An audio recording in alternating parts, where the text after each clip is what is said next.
Today I'll talk about being able to ride more and being able to train less, and being able to train more and being able to ride less.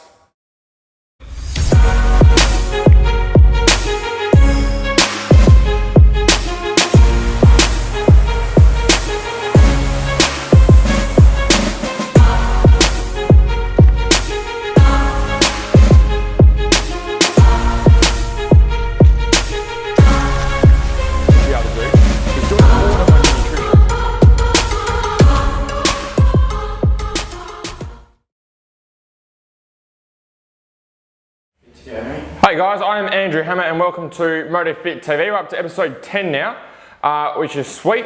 So we've got one question to be able to get through today, which I want to be able to spend a little bit of time and go a little bit more in depth with, because it's something that I feel that a lot of riders and racers get mixed up with when they're looking at training to be able to help with their racing. So if you could read out today's question, Jeremy, for everyone.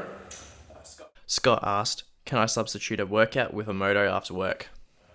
Cool. So is that what Steve, was it? Scott. Oh, Scott. Cool. So Scott, what you want to be able to do is you want to be able to make sure that your riding and racing always comes first compared to training.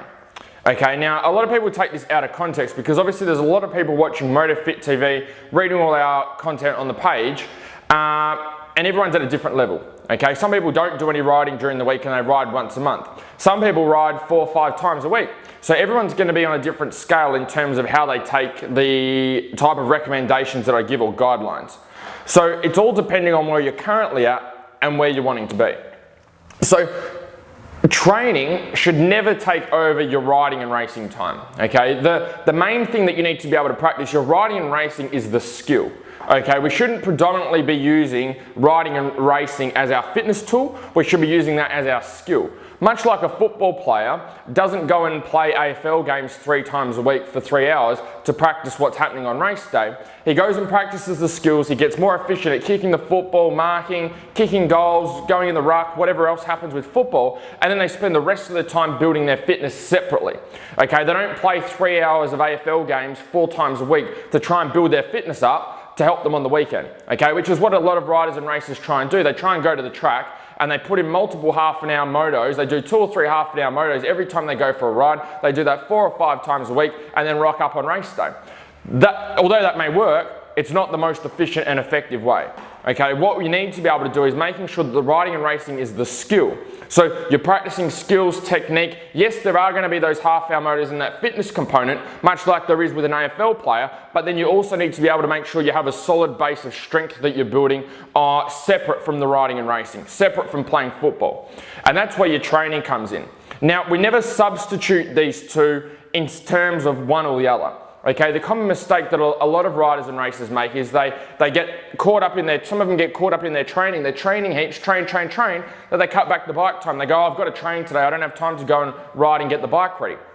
So what that means is we're not practicing the skill. You're doing the beep test, you're doing the running, but then you're not actually learning how to kick the football. And that's the most important thing, okay? Although you may know how to ride a bike perfectly fine, you need to be constantly growing those skills, okay? Constantly getting better. When we're having time away from those to go and train, so let's just say you normally go and ride 3 times a week, but now you started training a lot more, so you've cut that down to once a week, your riding's gonna get shit. Okay, your riding's gonna go backwards. It's not gonna matter how fit you are, how much work you put into the gym, your riding's gonna go backwards. You're gonna feel shit on the bike, you're not gonna feel as fit on the bike because you haven't been practicing the skill.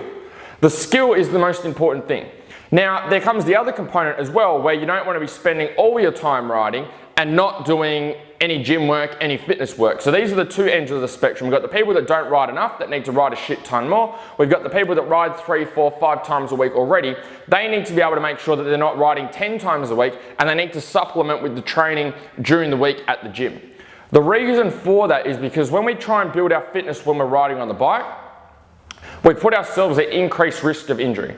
Okay, as you all know, if you've been riding and you haven't been able to hang on, your legs are getting really tight, you've got arm pump, whatever it is, it's a lot harder to hold on, you make shitty decisions, more likely to crash and have an accident if you haven't had an accident already, okay, towards the end part of that race. So it's very, very important that we don't spend all our time on the bike trying to build that fitness. So that's number one. We want to be able to help build our strength, build our fitness in the gym, and get that transferring over to the skills of riding and racing as best we can, so that we can do that for extended periods of time. That's the most efficient way to be able to do that. So problem number one is if we just go onto the track and try to do longer motos, we're going to get to that point where we end up getting hurt, and obviously you're not going to be getting any riding, racing or training in when you're hurt and injured, is number one. Number two, a lot of riders and racers, this is a huge myth. A lot of riders and racers say to go out on the track and just to slow down and ride for longer periods of time. Okay, slow down. They're telling you to slow down to be able to ride for longer periods of time. That is not going to help you with race day. Okay, because we're training at different intensities. If you go into practice day and you go, oh, I'm gonna go just for half an hour, I'm gonna slow down and work at 60, 70, 80% just so I can get a half-hour moto in while you're practicing, it's not gonna help to build your fitness for race day. The thing that's holding you back on race day is the intensity of race day. It's the intensity you bring to that moto. I can guarantee that none of you would have a fitness issue and wouldn't even need to watch this show if you went into race day and rode at 50% of the effort you currently give. So rode at half the pace, half the speed, half the effort you normally go. Do you think you would be able to ride longer without having an issue with fitness? Of course you would.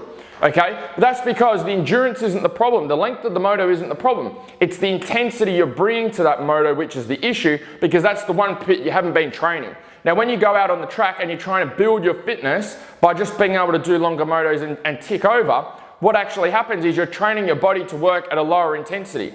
Okay, you're training your body to work down here for longer periods of time rather than up here for shorter periods of time. Now when you're out there on race day, you're working very, very hard. Okay, it's super high intensity and it's almost impossible to replicate that with the practice environment.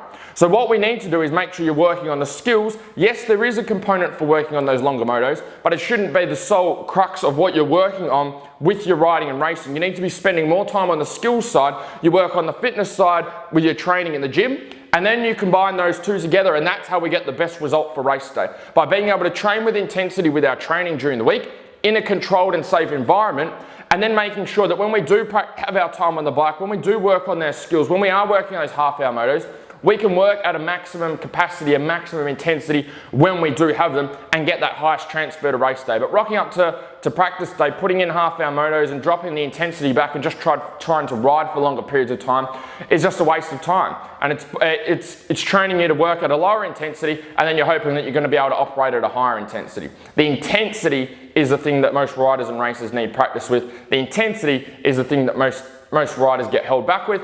And intensity is the most things that riders and racers don't practice during the week effectively or efficiently. So I hope that answers your question, Scott. I know that was a fairly long answer, but depending on what category you're in, Scott, depending on the context of the question. So, and obviously all the guys watching as well. We've got people that ride a shit ton and probably need to cut back their riding a little bit. And then we've got the other people on the other end of the spectrum that don't ride enough and need to be riding a shit ton more. The riding and racing is the skill. The fitness side, majority of the fitness side is taken care of with your training during the week. And then that's supported with the training that you do on the bike. Not solely done with what's happening on the bike. So there's a few things for you to be able to get started with. So I suppose today's question of the day, answer for me in the comments below, which side of the spectrum are you on? Do you feel you need to do more riding? Are you not getting on the bike enough? Or are you someone who doesn't do enough work in the gym, spends a heap of time on the bike, but doesn't get the benefits of spending the time in the gym and working on the intensity side of things and strength side of things in the gym? So post up for me below. I'm interested to know which side you're on. And hope you enjoyed today's episode. Look forward to seeing you guys next week. See ya.